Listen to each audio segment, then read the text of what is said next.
வணக்கம் நண்பர்களே. நாம் கத்தரிக்கோல் அப்படின்னு சொல்லுவோம் இல்லையா, அதுக்கு ஏன் அந்த பெயர் வந்தது அப்படின்னு தான் நாம் இப்போ தெரிஞ்சுக்க போகிறோம்.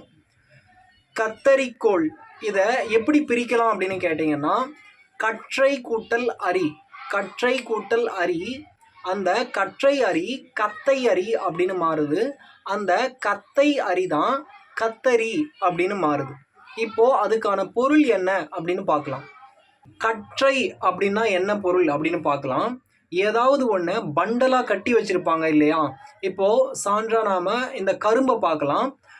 கரும்பை வந்து மொத்தமாக ஒரு 10-15 கரும்பை வந்து ஒன்றா சேர்த்து கட்டி வச்சுருப்பாங்க இல்லையா. அது மாதிரி ஒன்றா சேர்த்து வைக்கிறத என்ன சொல்லுவோம் அப்படின்னா கற்றை, கற்றை அப்படின்னு சொல்லுவோம். இது மாதிரி கட்டி வைக்கிறோம் இல்லையா, கைத்தை கொண்டு கட்டி வைப்போம். அந்த கட்டி வச்சதை, அந்த கற்றையை அறிவதுதான் கத்தரி அப்படின்னு மாறி இருக்கு. கற்றை எப்படி கத்தரி அப்படின்னு மாறும் அப்படின்னு நீங்கள் கேட்கலாம். அதாவது கற்று வந்து எப்படி கத்து அப்படின்னு மாறும்னு நீங்கள் கேட்கலாம். இதுக்கு சில சான்றுகளை பார்க்கலாம் எப்படி மாறும் அப்படின்னு. நாம் பாம்பு புற்று அப்படின்னு சொல்கிறோம் இல்லையா, இதில் இந்த புற்று அப்படின்றத பேச்சு வழக்கில் நாம் புத்து அப்படின்னு சொல்கிறோம். புற்று புத்து அப்படின்னு சொல்கிறோம். அதே மாதிரி ஆற்று நீரை வந்து நாம் ஆற்று நீர், ஆற்று தண்ணீர் அப்படின்னு சொல்லுவோம். நாற்று அப்படின்றத நாற்று, நாற்று நடுறது அப்படின்னு சொல்லுவோம். ஆக்சுவலாக அது வந்து நாற்று நடுவது. நாற்று நாற்று அப்படின்னு மாறி இருக்குது. அதே மாதிரி ஊற்று, ஊற்று அப்படின்றது வந்து ஊத்து அப்படின்னு பேச்சு வழக்கில் மாறி இருக்குது. அதே மாதிரி தான் இந்த கற்றையும் கத்தை அப்படின்னு மாறுது. இந்த கத்தை கூட்டல் அரி, அதாவது ஒன்றா சேர்ந்து கட்டி வச்சதை அரிதல், அரிதல் அப்படின்னா வெட்டுறது அப்படின்னு அர்த்தம். நாம் காய்கறிகளை கூட அரிதல் அப்படின்னு தான் சொல்கிறோம்.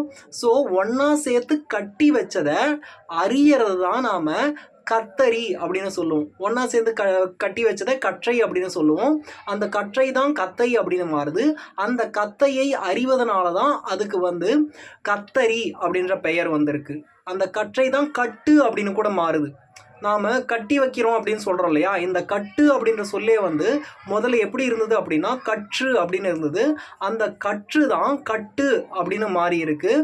அந்த கட்டி வச்சதை அறியதுனால தான் அதுக்கு கத்தரி அப்படின்ற பெயர் வந்திருக்கு. சரி, கத்தரி கோல் இல்லையா, கோல் அப்படின்ற பெயர் எப்படி வந்தது அப்படின்னு நீங்கள் கேட்கலாம். இப்போ தான் நாம் கத்தரியை வந்து அதோட பிடிப்பை வந்து நாம் பிளாஸ்டிக்கில் பார்க்குறோம். இதுக்கு முன்னாடிலாம் அந்த பிடிப்பை வந்து கோல், அதாவது ஒரு கொம்பில் செஞ்சுருப்பாங்க. கொம்பு தான் என்ன சொல்லுவோம் அப்படின்னா தமிழில் கோல் அப்படின்ற ஒரு பெயரும் இருக்குது அதுக்கு. ஸோ இந்த கத்தை கூட்டல் அரி கூட்டல் கோல், கத்தை அரிக்கோல், அதுதான் கத்தரிக்கோல் அப்படின்னு மாறுது.